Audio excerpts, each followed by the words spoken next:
construction now, I'm saying the cost of construction now is about which is generous, $240 to build the building itself, $30 per square foot for site improvements, roadways and stuff, and $30 for your soft costs, your engineers, your architects, and so on. Please note that this doesn't include financing costs, inflation, the cost of money, because they sort of counterbalance. Inflation will go up and your loss over time will equal out.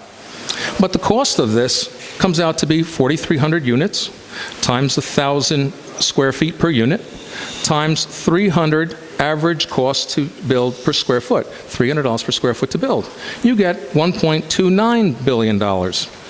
So what is that bottom line? Why would somebody want this property? Well, the residual land value, in my calculation, you take the bigger number, you subtract the expenses, comes out to a gross income of $645 million.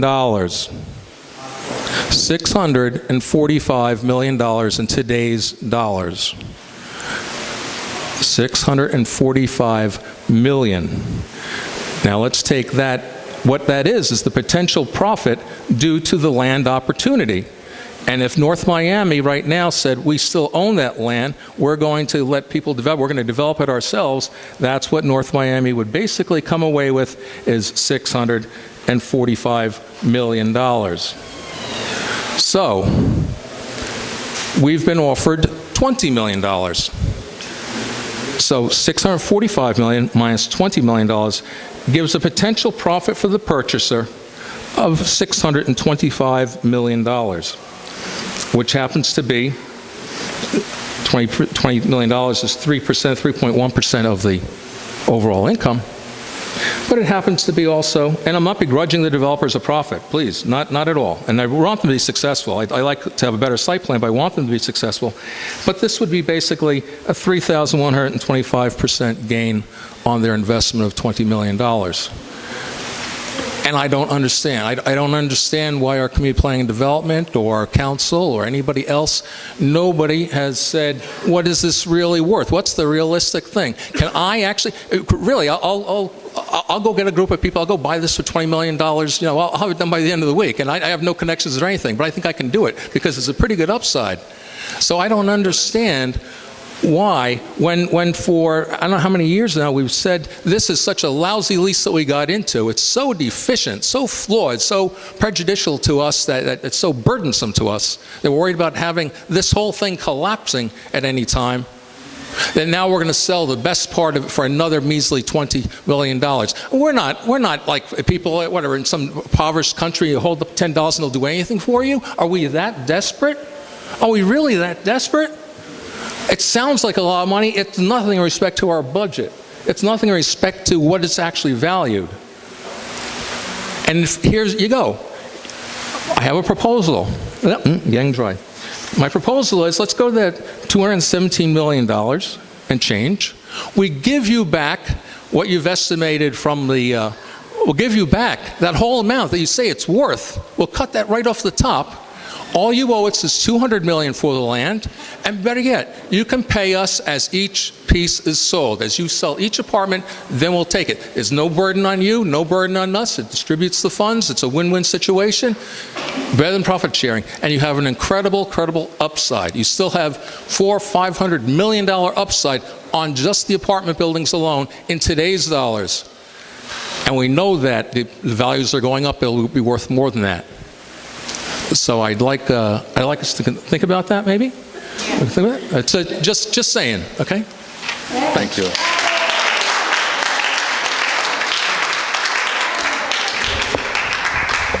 Yes, sir. My questions will be a lot shorter. Bear with me for a moment. If we sell the property, the 50 acres, to the developer, and at that point the lease is null and void. Is that correct? No. That's debatable. Can you? That's debatable. Alim. The 50 acres. If we sell the 50 acres, the lease is gone, and that property is free and clear to the developer. Can the developer resell that property? Yes. Where's Alim? Yes. Yeah. No, land. Can the developer resell the land since there's no lease encumbering it? Okay, my second question, on all of the property together, you've talked about the 50 Alim, acres. can you call Regine? All right, Go ahead. on the property, you've talked about the 50 acres for residential and the commercial. What about the rest of the property? There has been no mention as to how that would be developed or what usage you have planned for that. Okay, comments. The residential, Regine, please, can you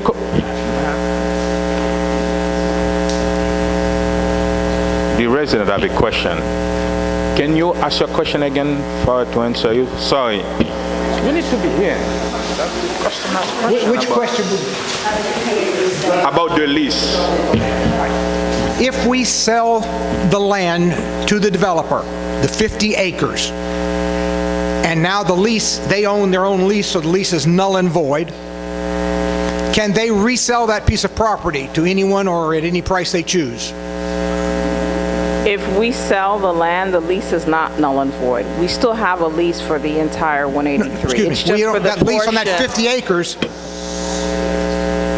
It's just for the portion of the 50 acres, and there are contingencies upon which they can sell to others, and that will be outlined in the lease. That will be outlined in the sales agreement. That will be online, I believe, probably this afternoon, this evening sometime. So everyone, please, I encourage everyone to go online to the City of North Miami website, download the agreement, and you can review it so that we can have a fruitful and beneficial discussion on Tuesday. It's posted already. Okay, so the agreement is posted on the City of North Miami's website. but they can sell the land, is that correct? Yeah, there are contingencies upon which they can Thank you. sell the land, correct. Okay. Mike, yeah. So with regards to the overall conceptual master plan, the key thing here is that everyone needs to understand is conceptual. These things change daily. However, the overall uses in the sections are what we're confined to. So that central area is commercial. Retail is the intent, primarily retail. The rear eastern section and the southern section, the intent there is that they're primarily residential. And then the areas along 151st Street, the corner, and just right here, is we've termed mixed use for now. Part of it will include 100% a hotel. It's to be determined what the rest of it would be. It'll be dictated largely by the market and the market demands at that point in time.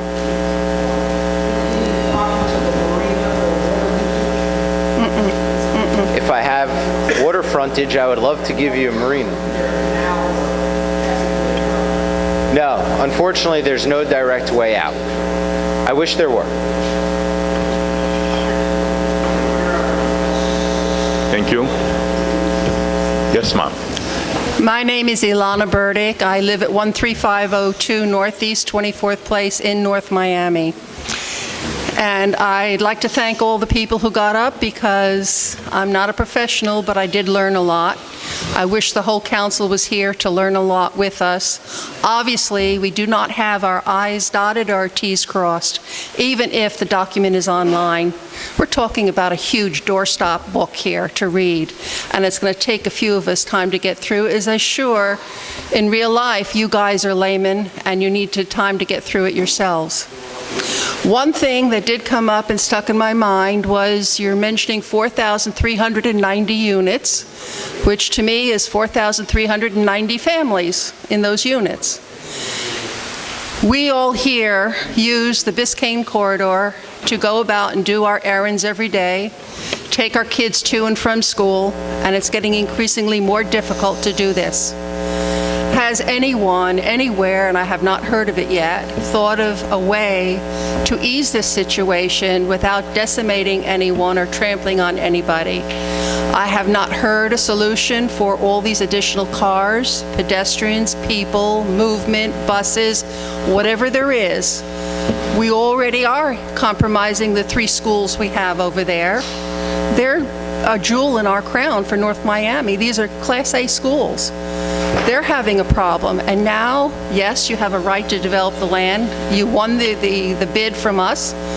But I also need to see your future goal to kind of, because this is coming down the pike. There's no way that this is going to be avoided by anybody. It needs to be addressed. What do we do with all the vehicles? People are not going to give up their vehicles. You're not creating a walk city over there like they have in Seattle and other places. What do we do with this? It takes 3 and 4 lights at 123rd Street. Talk about 151st Street, that's a whole nother kettle of fish. It's not right today. It's getting worse, but it is going to be there once you have them all there. So what do you propose? What do we do? And I don't trust a county audit on the traffic. We live it. We experience it every single day. You need to come and live in our houses and see what we face every day. Yes.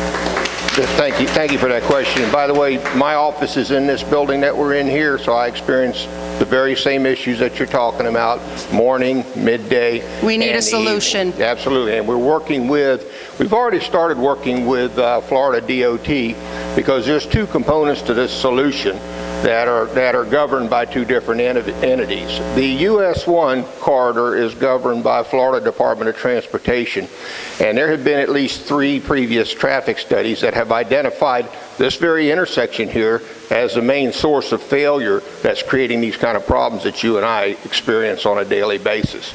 So we've approached Florida DOT over a year ago and have brought these items to their attention, made them privy to the previous studies that were done, and they conducted their own study and found out, yes, absolutely, this intersection is failing. And since we have some improvements scheduled for, at that time was 1 year in advance for 2014, we need to include improvements to satisfy some of the conditions that we're experiencing and bring them up to an acceptable, what you'll hear called a level of service. That means you don't experience these kind of delays. At the end of this month, they have a contractor, Florida DOT has a contractor in place to start the improvements on US 1, which are going to include additional turn lanes coming into 151st Street, widening the road, repaving and restriping it, and adding additional turn lanes heading south on US 1, turning into 151st Street. The missing component in this is Dade County owns the 151st Street corridor, and they need to conduct improvements that will accept what DOT is about to start building in this next month. We are on the Dade County MPO agenda for the 23rd of this month to present this issue and these various studies to the county to tell them, look, there's been some improvements that have been conducted since the last time this intersection in 151st Street has been constructed. We have 373 condominium units that were built on this very site that paid traffic impact fees to the county to accommodate the load that they were going to put on it. We have the Alonzo Mourning High School that was constructed subsequent to any improvements done on this, and they impose their own load on the intersection, again, that we see mostly in the mornings. Let me interrupt 1 second. Okay. I travel through a part of not the city, North Miami Beach, and I go a back way to go Ives Dairy Road up over I-95. Right. FDOT has done improvements over there, and it is horrendous. I can't trust what FDOT is doing because they're not living what they're doing. We're stuck. Okay. And I sat in a lot of those meetings on the county level. Well, I don't know who designed those improvements, but I do know that our engineers, along with other engineers that have been charged with defining the issues and recommending the improvements, have offered these improvements to DOT, and DOT has incorporated these improvements into their design. So it's not their design. It is actually the product that was created by the various private entities whose traffic engineers have designed the cure for the road. So to continue, It has to come from the developer also. and we intend to accommodate any loads that we impose on that intersection. But understand, when we took possession of the property, we do not have one additional residential unit built on this site, and that intersection is failing. So the county is working with us, the state is working with us to bring it up to an acceptable level of service. And the one thing we can never cure is the fact that we have this road serves several cities that are become very dense. And there's going to be a point in time where these cities are going to have to pitch in, and we have been working with the city manager to describe a coalition, if you will, to where all these cities get together and we start working together to recommend improvements on this street. All right. Okay. My name is Carol Prager. I live in Arch Creek East on Northeast 135th Street east of Biscayne Boulevard, and I am your closest neighbor. Right. What we're discussing here this evening, Alana Burdick and I, is a major problem. And no matter what you're saying here tonight, Mr. Tillman, with all your good intentions, it is simply not going to be enough. You haven't even brought up the big bad wolf, which is all aboard Florida. North Miami has 5 railroad crossings along Biscayne Boulevard. FIU wants to expand their campus. You're going to now build this incredibly huge development. And you're telling us that adding a few lanes and changing the timing of lights and all these other shortcomings of addressing what is going to be something beyond anybody's imagination is going to be sufficient? It is not. All right, and for the last 20 years, my neighborhood has been held hostage because there is a need now without what you're building to facilitate the traffic flow on Biscayne Boulevard. What we need, sir, is for everybody, the developer, FIU, Miami-Dade County Schools, the City of North Miami, everybody else, Keystone Point, Sans Souci, everyone, North Miami Beach, all right, to come down and sit down and figure out what's going to happen to us once you are in the pipeline. Because we're not going to be able to fly out of this place. I have been asking people for the last 5 years to sit down and talk about this before you break ground. Because once you break ground, there isn't going to be an opportunity for us to talk about it anymore. We want a flyover. If we're going to have all aboard Florida, we're going to have a flyover somewhere, sir, and it makes sense that it's on 151st Street, because 151st Street is commercial. There are no homes there. It hooks up to West Dixie Highway. There are opportunities for us to widen West Dixie Highway because it's predominantly business and it will not impede people who or affect people who own homes there. There's no homestead properties involved. This is a very, very big picture. This is much bigger than Biscayne Landing. So before you take the first piece of dirt out of your ground to create this master plan that you have, you better have some answers about the traffic, because it's going to affect everybody in this city on the east of Biscayne Boulevard.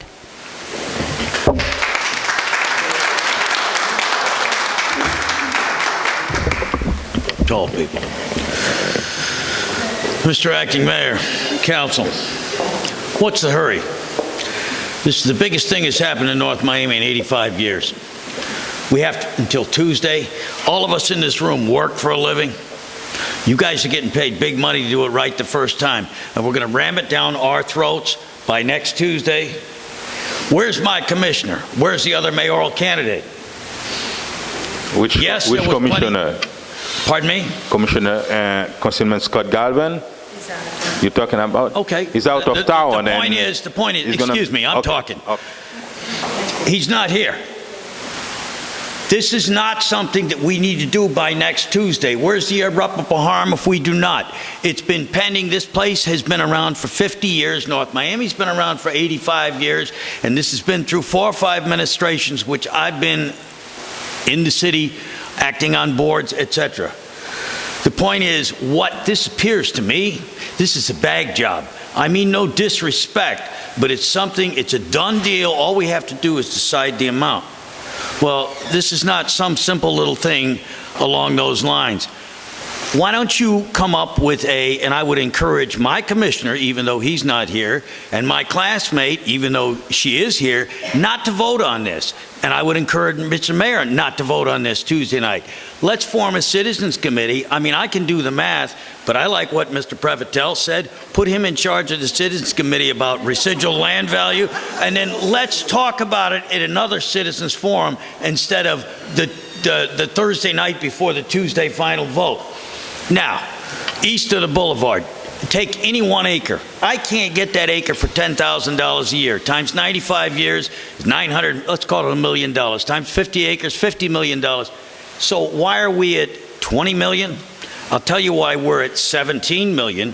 Because there were 3 appraisers, and this is like the 3-man giveaway with the lawyer's game and arbitration back in the 80s. The insurance company picked one, the plaintiff picked one, and they picked a neutral. And the insurance company's arbitrator, in this case, came in at $12.5 million. I don't even need to look at those estimates. Mark Twain said there are liars, there are damn liars, and there's statisticians. I'm hearing tonight a lot of doublespeak. This is let's smooth the ruffled feathers before we shove it down their throat. And I'm asking you, Mr. Mayor, please don't do this. This is the biggest thing that's come along in 85 years. I've only been here for 30 or 40. I'd like to be here the rest of my life. A brilliant, brilliant man I know from MIT, when I asked him about a traffic study, he said, well, Douglas, when a car's on Biscayne Boulevard, it's just a car. And I'm thinking, wow, I'm glad I didn't go to MIT.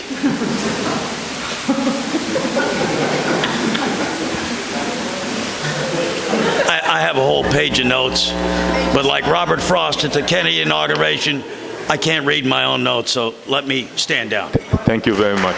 Thank you.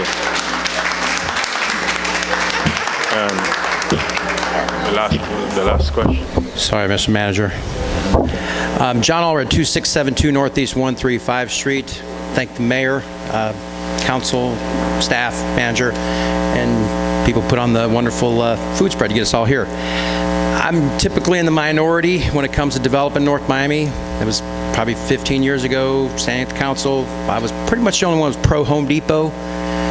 Heard everything, all the bad stories about all stuff's going to happen, you know, clouds are going to rain, we're going to have traffic and all this stuff, and nobody goes, Michael Blinn, nobody goes to Steve's Pizza and buys 2x4s and gets a slice of pizza and all that stuff. You know what? Has Home Depot really been that bad to us as a neighbor? I don't think so. I go there all the time. The only complaint I have is that they made us downsize it, so when you really need something important, you got to go to 163rd because it's a smaller store. Granted, we got it. It was a trailer park. It's there. We live with it. We don't even think about it. There's so much Monday morning quarterbacking that goes on in this city.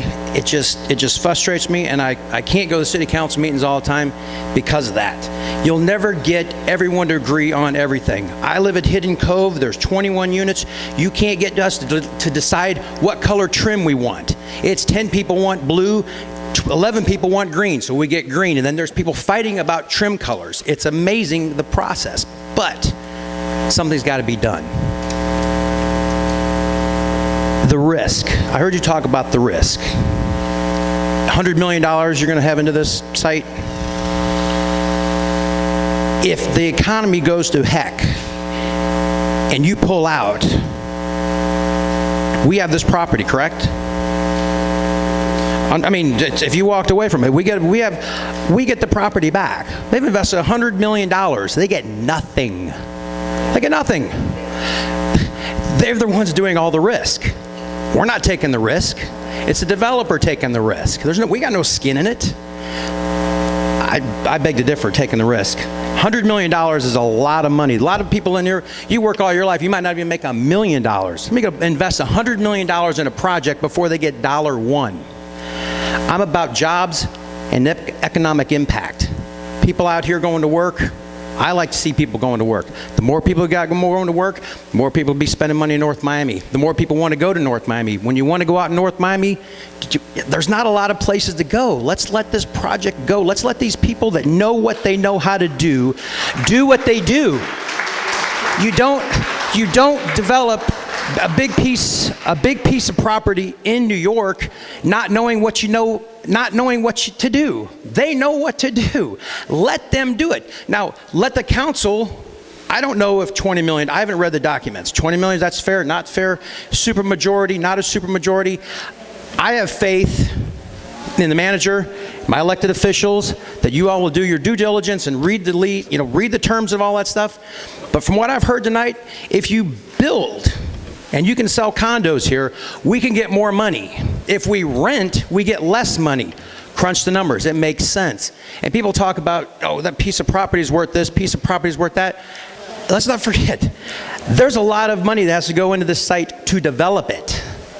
Before you can sell it, you have to clean it up. You have to put all the infrastructure in. So when you buy a lot in Keystone, it's there. It's already been developed.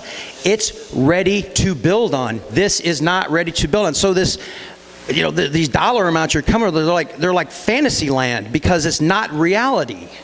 Let's use some common sense in this stuff. And I hope, Council, I pray that you all have the wisdom to make the right decision. We get to read this and look through it, but it just doesn't make sense. Let's hire people, let's put people to work, and let's build something really nice in North Miami. Thank you. And before we put it in, yes. Okay. And some people raise the question of Biscayne Boulevard, the route problem.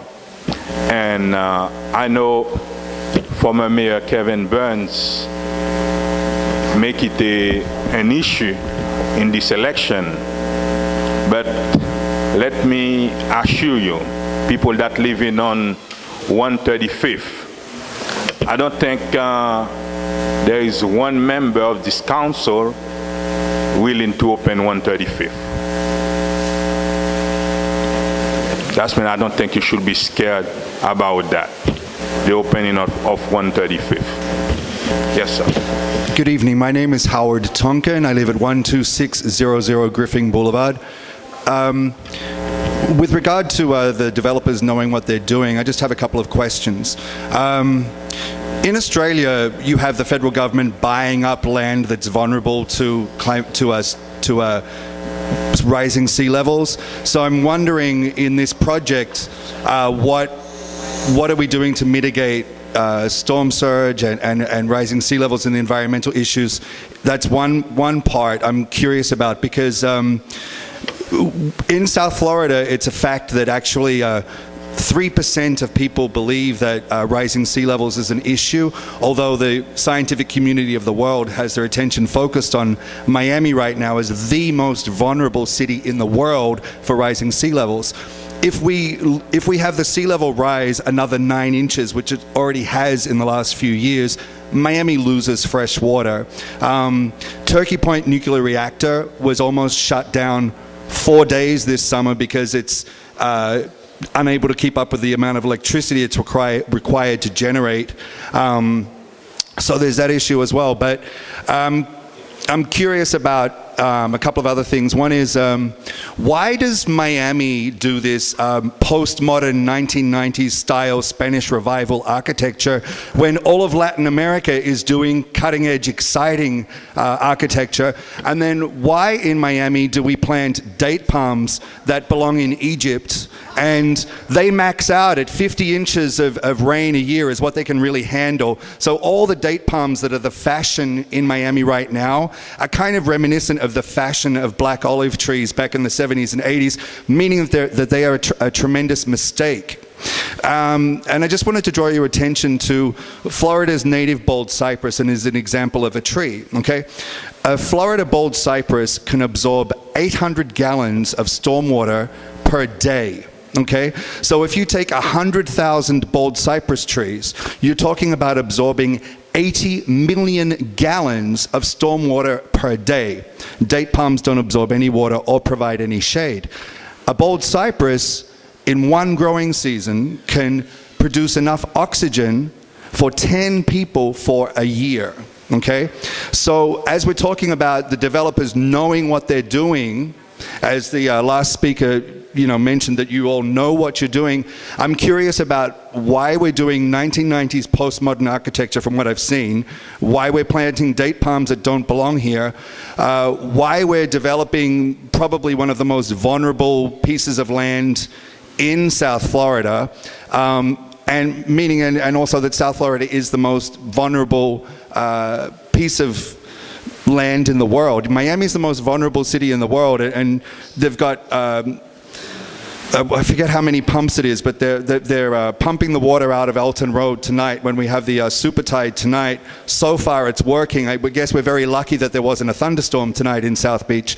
But I'm just wondering also that if we're able to bring the flow of water from the Everglades back through the metropolitan corridor, scientists are suggesting that we can buy Miami decades of fresh water.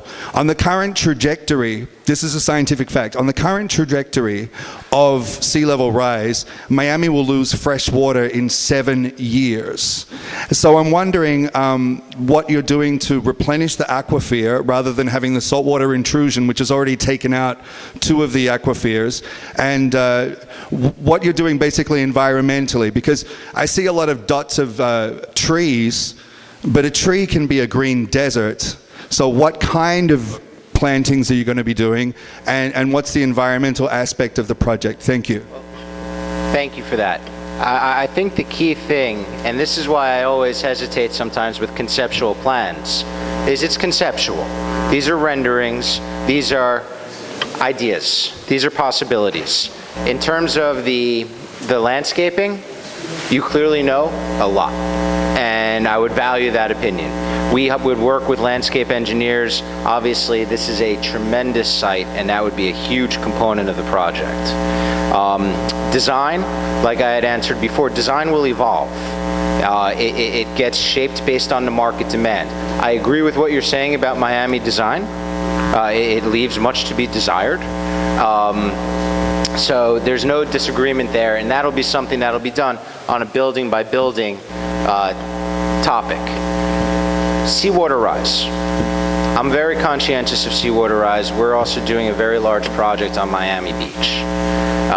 And I work with FIU with regards to some of their studies on the beach about seawater rise. This site, based on its previous use as a landfill, which is also important to remember when you look at land comps, I highly doubt the land comps were former landfills that have no utilities in them. But the important thing to remember is we have grade here. So if you're at an elevation of Biscayne Boulevard, which is give or take +8, as you come up here, we get to actually change our grading because of the nature of the fill material, and we will slope it up. By the time you're in what will be the commercial area, you're at a +15. By the time you get to the rear of the site, we'll be give or take +20 to +24. So this could be one of the highest points in all of Miami-Dade. And that's really the best I can answer that. So thank you. Can I just make a quick comment? Okay, go ahead. Sorry, go ahead. No, I just want to say this. I'm tired of this bickering back and forth. I would like to see this project move forward, but I think I'm listening carefully this evening. I think if you go back and do a reappraisal, I think everyone is not in agreement with the cost, with the appraisal cost, but they are in favor of this project going forward. Biscayne, I would like to see something over there. Please just, straighten out the cost or do something and just get this project moving forward. It will bring work. I mean, a lot of people will be working in North Miami, I'm sure. So just, work out the price a little bit to satisfy the resident, and let's get this project moving forward. Thank you. Thank you. Thank you, Beverly. And thank you, Mayor Council, for bringing this workshop. Thank you very much. We're going to have the last word with Councilwoman Keys, then we'll close.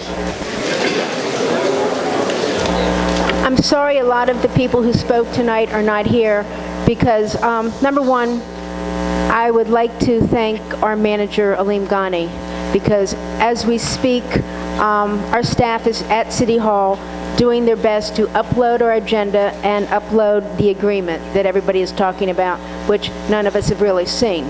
So I want to thank our manager and staff.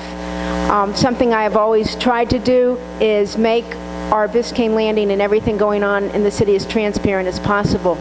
This is something we did not have in the first lease with the original Biscayne Landing, and this is something I want to make sure that all of you know. I wish you all were here on the Biscayne Landing site at City Hall. The 3 appraisals are online.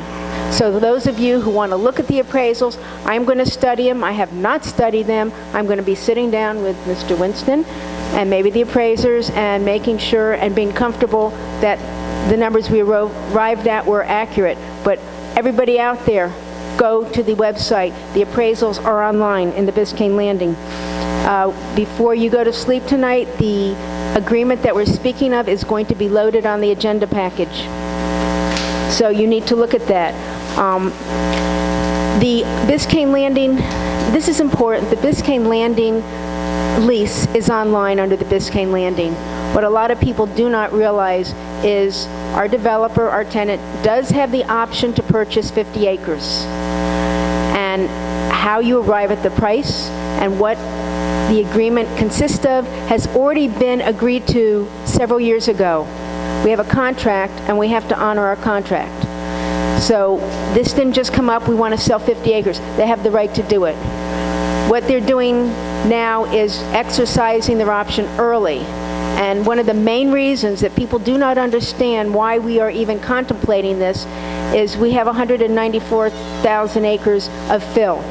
The city wants it removed, and our tenant does not want to remove it. Our tenant has letters from Durham and the municipalities that saying this fill is okay to use on Biscayne Landing. But the citizens have all told me, we want it gone. So we have an option now.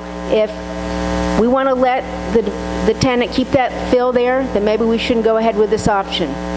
If we want that fill to be removed, then our option is to try to work through a deal, get the right price, and move this forward, or let's go and litigate this.